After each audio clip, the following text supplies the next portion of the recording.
Fellas, what's going on? It's your boy Fit Like Chris, and welcome to my humble abode. So, in this video, we're going to be talking about 6 truths that every man must learn if he's going to become a man, that is, right? Now, I hope that you click this video with a sense of suspicion and curiosity. I want you to be suspicious because, what is this other dude across your screen going to tell you that you need to know about yourself? But I also want you to be curious enough to receive a message that may apply to you, okay? So before we get into this thing, make sure you like, comment, and subscribe if you like the content. If you don't like the content, I totally understand. It may not be your cup of tea, but it is what it is, man. All right? So with that being said, truth number 1. Nobody is coming to save you. Now, this is number 1 on a list of truths because this is probably the first lesson that I learned in my adulthood, in my adult life. I'm 29 years old now, and I would say that I became an adult maybe a little bit later than your average person. I became an adult when I had a kid, and I was 24 when my youngin was born, and I wasn't ready for it. Absolutely was not ready. It was an accident, but we step up to the plate and we do what we think we're supposed to do. So something that I did not know at the time of my son's mom being pregnant was that I had no help. There was no one throwing on a cape coming to save me and comfort me and make me feel like, hey, yo, Chris, you got this. Like, don't trip off nothing. Yo, this, and that. These are gonna be the things that are thrown at you. I felt like I had the support system that was gonna essentially bail me out if I got myself into jail. You feel me? And that never happened. And when it did not happen, I began to resent everybody around me. I began to feel like, y'all led me into this situation, bringing a new life into this world. You see me trying to step up to the plate, but you knew that I wasn't ready for this, that this was not what it needed to be. I'm 24 years old. I make my music. I had plans that year to move to LA. At the time I hadn't even finished school. It was so much going on in my life, and it just led to me resenting everyone around me. And when you begin to resent everyone around you, there's only one thing that you do. You isolate. And I isolated myself. And this self-isolation is probably the worst thing that we as men can do. As a man, you want to be able to, and I'm going to shout out David Dita from, he wrote a book, The Way of the Superior Man. He says, you need to be able to live with an open heart, even if it hurts, which means that if you're in pain, if you're confused, if you're stuck, you need to sit up straight, open up your chest, and you need to just embrace what it is. Because at the end of the day, man, if you going out 10 toes. You're not going out on your back. You feel me? So learning that no one was going to save me was probably one of the roughest lessons that I had to learn. Definitely was the first lesson in my adult life. Now, over time, I realized that life is what you make it, right? The way that you perceive everything around you is your choice. You have a choice. You can either look at yourself as a victim, or you can look at yourself as someone that, maybe you might be down, but you're going to stay down until you come up. You feel me? And you don't look at it as defeat. You look at it as a part of life, just a hurdle that you got to find a way to either get over, under, or around. You don't go into that self-isolation. When you learn that no one is coming to save you, you begin to save others, because there's so many people that still think that the world that we live in is forgiving, and this world is not forgiving. So maybe you can be a forgiving person and you can give back to the world. On some real shit, bro, like that's what I'm doing with this content right here. I make content for you, for the fellas that I personally would have loved to have, when I'm 22, 23, 24. I'm talking to y'all because this is what I would have listened to. You feel me? So once you realize that no one is coming to save you and you come to terms with that internally, make sure that you make a difference, and you don't have to make the biggest difference. You don't have difference. You don't have to publicize it, but just make sure that you're giving back, man, because this world needs it. This world needs the fellas to stand up. Lesson number 2 that every man must learn is that you get out exactly what you put in. And actually, I want to rephrase that one. You're going to get out 10x what you put in, right? But there is this threshold, right? And let's paint a picture here. So you're building a business, and maybe you're building a personal training business, a virtual personal training business. And part of your job is that you need to do your outreach. You know, obviously you need to have a consistent presence online, but you got to do your outreach. You got to let people know that you're here to help them get in shape, because how else would they know, right? And your goal is you want to make 20 calls a day or 20 messages sent out a day. And maybe on day 1 you send 17, and on day 2 you send 2. Day 3 you skip. You know, maybe day 4 you send out 2 again. And day 5, you feeling good, the weekend's coming up, so you send out 5. But the goal was 20 a day. These inconsistent inputs are going to give you inconsistent outputs. You feel me? You need to have some sort of system in place in order for you to get 10x what you put in. Because if you say, all right, you know, maybe instead of 20 a day, maybe every week, I'm just going to do 20 messages. You know, my outreach number is going to be 20 a week. That's a system, right? And you know that consistently every single month, there are going to be 100 new people that are hearing about your business, and you can stand true to that.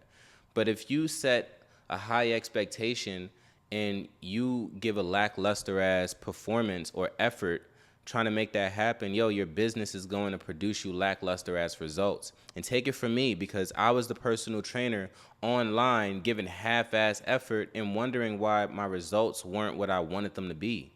I always been like this big dreamer.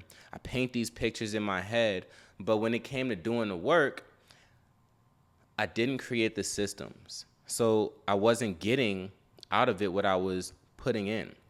And one more thing on this topic is that when you put in inconsistent effort, you're working harder, 10 times harder than the person that's making 10 times the bread as you. It costs a lot to be inconsistent. It costs a lot to not have systems. It costs a lot. So pay the price up front so that you could sit back in luxury and reap the benefits of what you're putting in. That is a perfect segue into lesson number 3. Trying hard is a young man's game.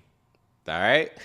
So, if you're younger, maybe you're like 21, 22, 23, listen, dog, that shit is going to run out real quick. Now, I don't know when it's finna run out for you, but I could tell you that once I hit like maybe 25, 26, I was like, damn, nigga, I'm tired. You know, like I started to get tired from trying so hard.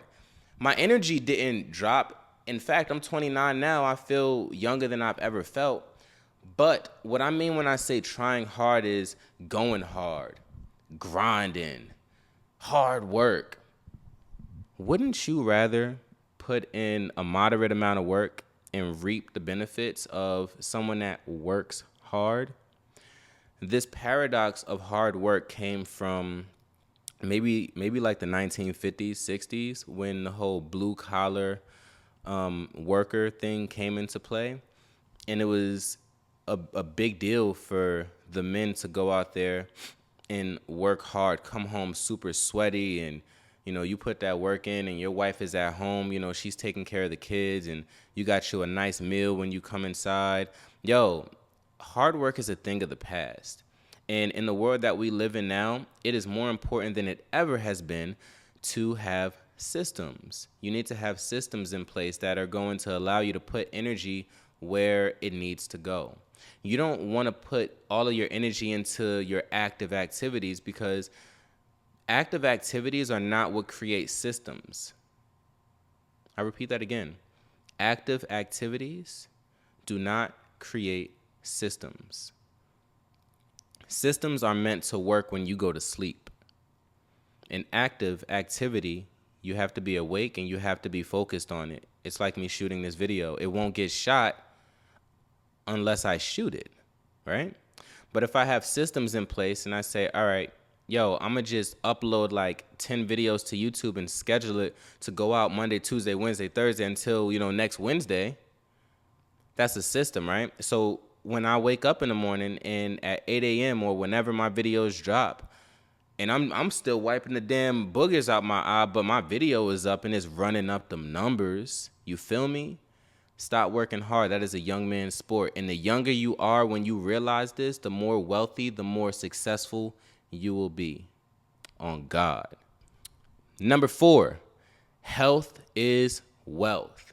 This is something that I'm trying to get across to my younger brother. I got a younger brother and he's 22.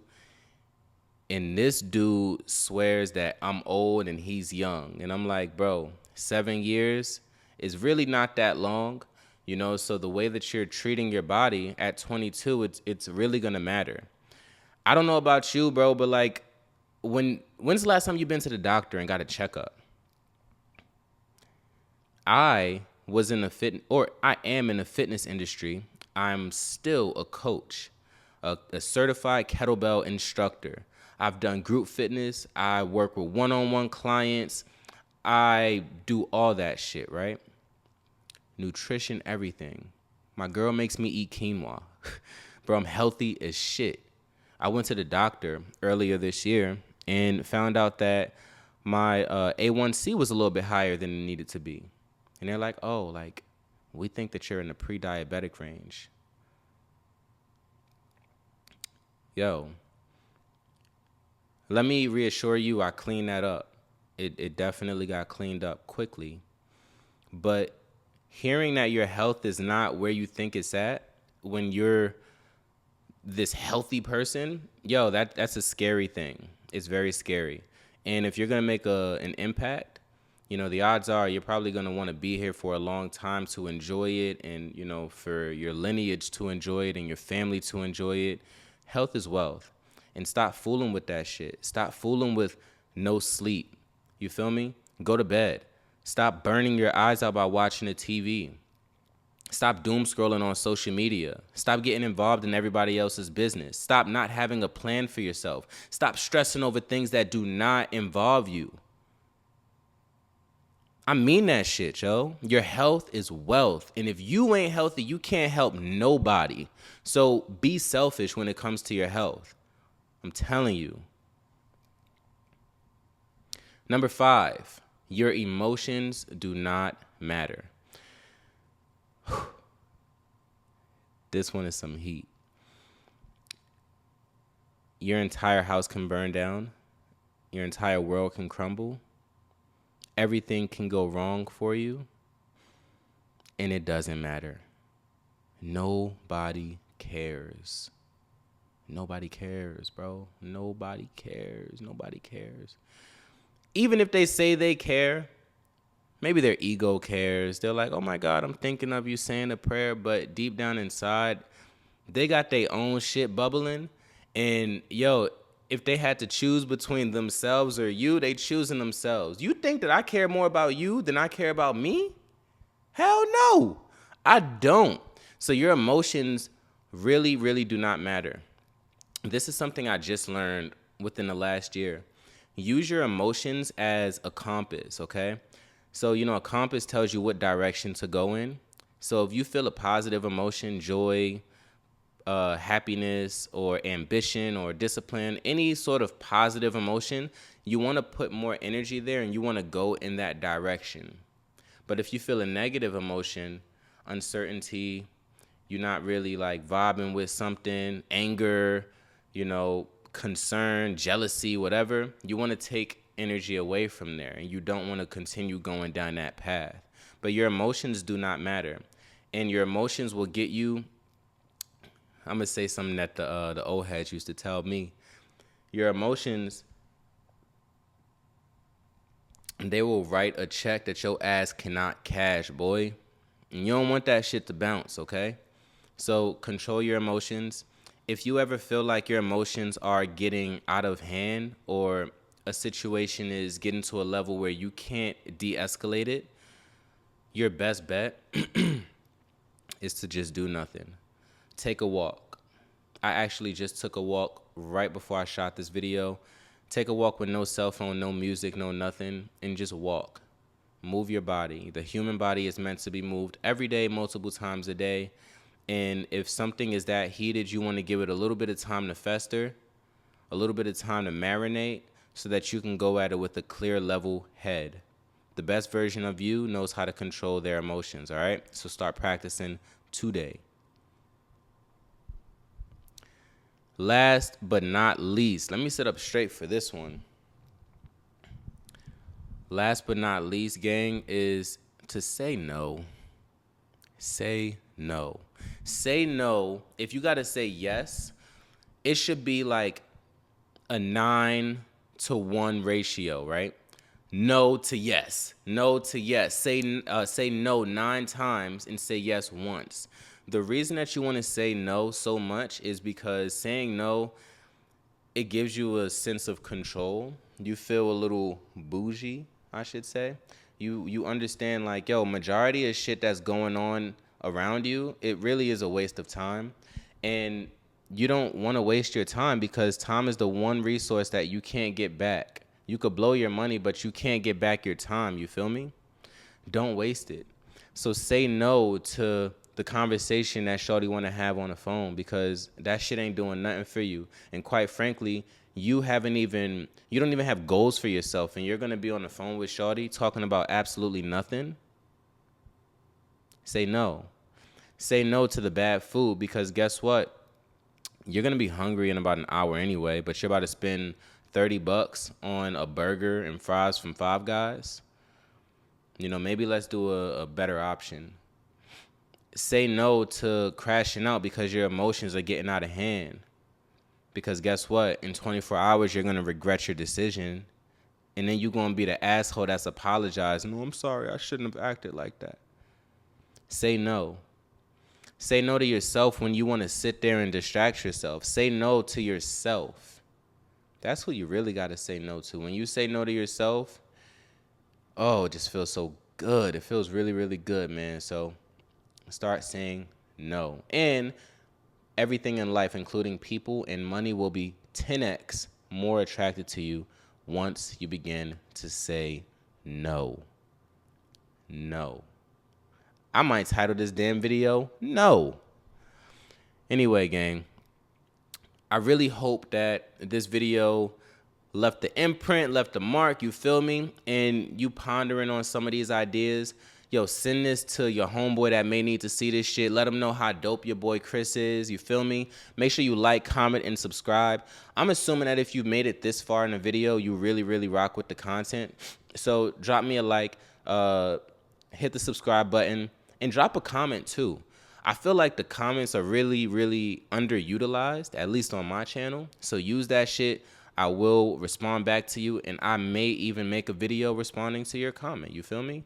I'm your boy Fit Like Chris, and I'ma holla.